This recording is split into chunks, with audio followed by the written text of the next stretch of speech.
लेकिन अच्छे खेत में आप बोए, भगवान का खेत अच्छा खेत है, उससे ज्यादा होकर के मिलेगा। आपने देखा है ना, बादल समुद्र से ले आते हैं और बरसा जाते हैं, खाली हो जाते हैं, पर खाली बादल रहे क्या ना, फिर दोबारा समुद्र दे देता है। और आपने शरीर का चक्र देखा है, शरीर में हाथ कमाता है, मुंह को दे देता है और पेट में पहुंचा देता है, खून बन जाता है। हाथ खाली रहा क्या?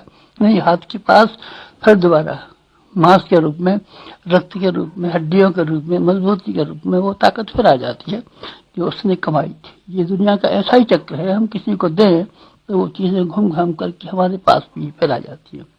वृक्ष अपने पत्ते दिया करता है, अपने फल देता रहता है, बांटता रहता है। खाली हो गया क्या? ना, खाली नहीं हुआ, फिर दोबारा भगवान ने फिर दे दिया उसको। भेड़ अपनी ऊन बांटती रहती है बच्चों को। बिना ऊन की भेड़ देखी है आपने? नहीं, बस जब काटने के थोड़े दिन बाद ही फिर भेड़ पर जो की ऊन आ जाती है। देना बहुत शानदार चीज है, देना बहुत शानदार चीज। भगवान ने और हमारे गुरु ने यही बात सिखाई कि देना बहुत शानदार चीज है। तो आपको कुछ मिला क्या? बस मैं यही बताना चाहता हूँ कि मुझे मिला है, और अगर आप हमारी बात पर विश्वास कर सकते हो तो आप अपने बारे में भी ये ख्याल कर सकते हैं कि आपको भी मिलेगा और आप भी खाली हाथ रहने वाले नहीं हैं। शरीर का श्रम हमने बराबर दिया है, ध्यान नहीं आता।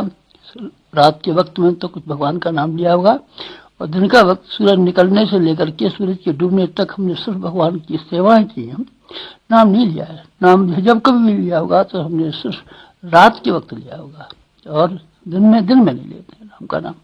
दिन भगवान के जो प्रत्यक्ष जो भगवान है या समाज, उसके लिए खर्च करते रहते हैं।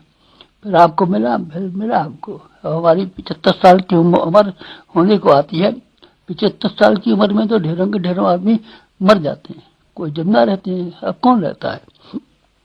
अब इस जमाने में 75 साल की उम्र पाने वाले कम आदमी रहते हैं, और कम आदमी भी रहते हैं तो ऐसे रहते हैं कि वो फिर किसी काम के नहीं रहते। 60 वर्ष के बाद आदमी नाकारा हो जाता है। आप नाकारा हो गए? नहीं, हम नाकारा नहीं हुए। हमारी काम करने की ताकत जो की क्यों बनी हुई है। अभी थोड़ी दिन की बात है, आपने सुना होगा एक आदमी पैदल चला आया, छुरे मारने लगा। छुरे मारने लगा, आप उसी छुरों से मर गए? नहीं, बहुत जगह छुरे लगे थे, 15-20 जगह छुरे लगे थे, लेकिन आप मरे क्या? नहीं, मरे नहीं। हमारी बड़ी मजबूत काया है। मरेंगे तो भगवान के मारने से मरेंगे, भगवान के कहने से जाएंगे। कोई इंसान हमको मार लेगा? क्यों मारेगा? एक पिस्तौल लेकर के आया था, रिवाल्वर भरी हुई थी, 5 गोलियां थी, चलाने लगा, वो चली नहीं। चल सकती है आपके ऊपर? नहीं, हमारे ऊपर कोई न गोली चल सकती है, न छुरा चल सकता है, न बंदूक चल सकती है, न पिस्तौल चल सकती है। कोई आदमी हमको नहीं गिरा सकता। हमारा शरीर लोहे का है। क्यों लोहे का? क्यों है? इसीलिए है कि हमने अपने शरीर को भगवान के काम में लगा दिया। स्वयं के काम में शरीर को लगाया होता तो दूसरे लोगों के जैसा होता। बुखार आ जाता है, खत्म हो गए। कोई खांसी हो जाती है, खत्म हो गए। कोई भी बात जरा सी खड़ी हो जाती है, और बुढ़ों को तो क्या है, कोई खांसी की भी जरूरत नहीं है। वैसे हार्ट फेल हो जाती है, ब्लड प्रेशर हो जाता है। हमारा शरीर बहुत ठीक है, और आप भी ठीक रहे। आप भी अगर अपने शरीर को समाज के लिए खर्च करना शुरू करें तो गांधी 82 साल के होकर के मरे थे। जवाहरलाल नेहरू की उम्र लगभग इतनी थी।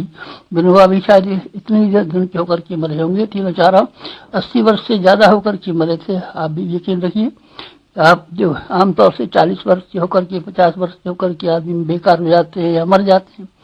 मर गया तो क्या, बेकार हो गया तो क्या, दोनों एक ही बात है।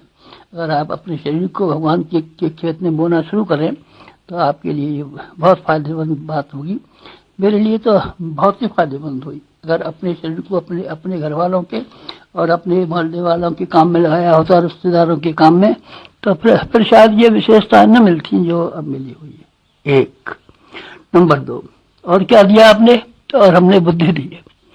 बुद्धि हमारे दिमाग में है।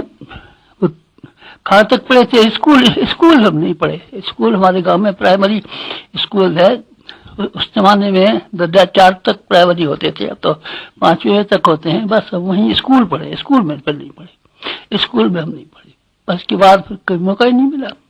जेल में लोहे के तसले के ऊपर कंकड़ों से अंग्रेजी पढ़ना शुरू किया, दूसरी चीज शुरू की, संस्कृत शुरू की, अमुक शुरू की, तमुक शुरू की, पढ़ना शुरू किया। हमारी बुद्धि अब बहुत पैनी है, आपने देखी नहीं है। 4 वेदों के भाष्य हमने किए और हमने 18 पुराणों के भाष्य किए। व्यास जी ने एक महाभारत लिखा था और बेचारे गणेश जी को वो मददगार ले गए थे। हमारा तो कोई मददगार भी नहीं है, अकेले ही हमारे ये हाथ ही मददगार है। कितना साहित्य लिखा है आपने देखा ना, ये बुद्धि की बात है।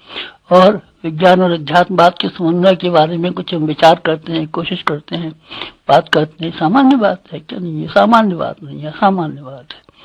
प्लानिंग करते हैं, कोई कोई आदमी अपने घर का, खेती का प्लानिंग करते हैं और हम सारी दुनिया का, सारे विश्व को नए सिलसिले से बनाने का शुरू का प्लानिंग करते हैं। छोटी प्लानिंग करने के लिए भारत सरकार की पंचवर्षीय योजना बनती है, कितना बड़ा स्टाफ और लोग काम करते हैं, मिनिस्टर और कौन।